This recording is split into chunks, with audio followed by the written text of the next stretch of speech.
97.5 FM. Feel good music. So for today's arts chat on the Glenzito Super Drive, we have jazz musician Mr. Billy Monama. He's on a quest to get South African schools to teach South African music, and he's on the line to tell us all about it. Hello, Billy. Hello. How are you? I'm fine, thank you so much. So, Billy, how long have you been working on this idea to get South African music to be taught in our schools? It's been quite a while, this idea was conceived in 2013, but it only gave birth in 2015 and 16. So I've done a research about South African music, and it was inspired by seeing legends, masters who are, passing on very fast. And the music schools were largely not teaching about South African music. Yeah. And younger musicians are also, followed by the styles that speak only to the commercial effort to make quick money, So, yeah. So when do you think this idea will be realized, Billy? It's a difficult task. Yeah. This idea, slowly by slowly, we're getting somewhere. So far I've done the workshops in different institutions. From that university, I've been there. Two times in a row. In consecutive years, and I've been at Tekis at University of Pretoria. I've been at University of KwaZulu-Natal. Man, list is endless. I've been in different schools, and recently I hosted a 3-day workshop at the Soweto Theatre. Whereby I had all the different schools around Soweto that they do music. So slowly, but we are getting there. It's a difficult task because it has to, it involves, it needs some support, from the... Because I was going to ask you, Billy, have you engaged people like the Department of Education, their stakeholders, to try to get this, idea to really work? Unfortunately, I'm going to have to say this, as blunt as it is, that the Department of Education, they are blue-ticking me, they are not answering, emails. They take 2 years to respond, so I'm just hopeful that, they will hear my knock after, when I speak to you, because I've been calling, and this one is like, no, the person who is responsible for this a task is on maternity leave, and then the other month I call, and then so I've been knocking at the Department of Education, and there's not been any response. Yeah. So have you thought about? Sorry, Billy, continue. So now I can't wait for them and do nothing. Yes. That is why then I'm in partnership with the City of Johannesburg and with a National Arts Council. So they are supporting me behind this workshop that I'm doing in schools. So tell us, if you were to get this idea to materialize, have you thought about what the syllabus would look like, how it would be structured? Yes, I thought about it because I was a student first, I was a student before, and I was given a task to go and research about South African guitar, and the subject was Maskanda guitar. I went all around Johannesburg libraries looking for a book that speaks about South African guitar, and I'm telling you, until this day, there is no such book until Billy Monama is going to publish it next year. Yes, so now,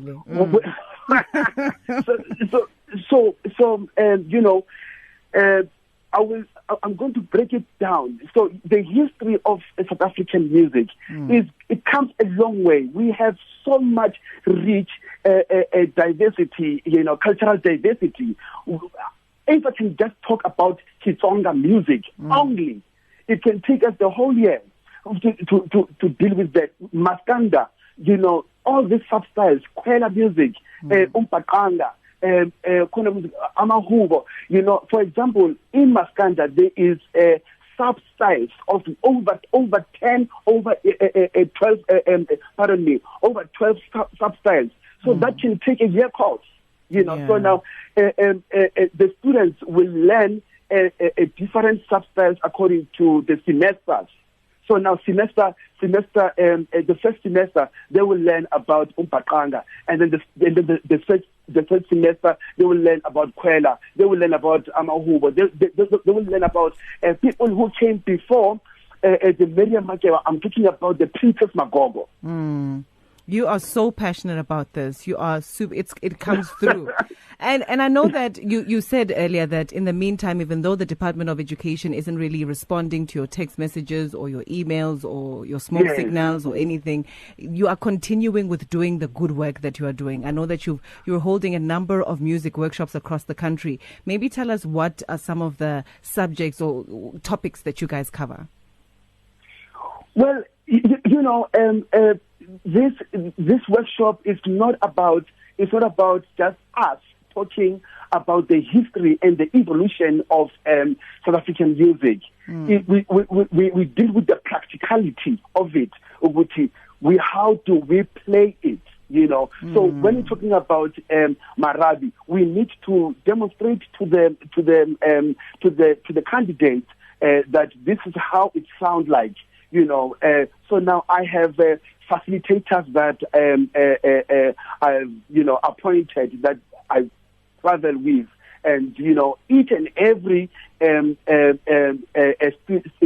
student will have the facilitator according to the designated instrument.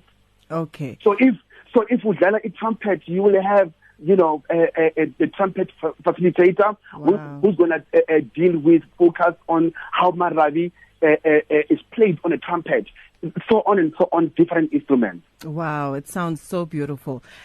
Do you have people working with you on this project to see South African schools teaching South African music? When this project is in two segments, and so now the other one I formed in 2014 as well is called the Grassroots Project. So now the Grassroots Project is the performance side of this project. So now there I have I've collaborated with band leaders, composers, like Makwemu Khubata, I feature Sipogazi, all these Konkorin Kavinde, all these people are scholar musicians, are educators in their own right. So we get to perform, and every time we perform, people they are very interested. How do we play this music? That's when I had to do the workshop about it. Okay. Listen, Billy, now I believe in your vision, and I see when you say, I hear you when you say that we've got such a rich music culture, it has to be passed down, it has to be taught in schools. Yes. If we don't do that, then our South African heritage and musical legacy, it has chances, it has so much chance to demise. Okay. Okay. No, speak, sorry. And I think that our stories, they can't always be told by the foreigners. Yeah. We as Africans, we need to tell our stories the way we know them without being diluted. Yeah, I completely hear you. Okay, so let's talk good news. I know that you have an upcoming book. You did mention it a little bit earlier.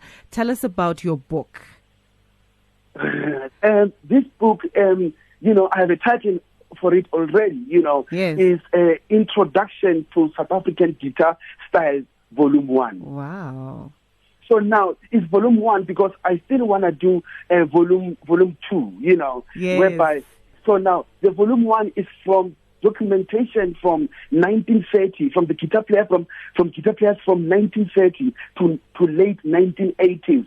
So now, it's been a very difficult task, because when I was doing my research, some people they've forgotten, some they've died, so to get the information, it was a very difficult task to do. But I'm happy now because the book is at the stage of editorial. You know, the publisher is busy editing, and it's going to go because it's a tutorial book. It's not just a history book.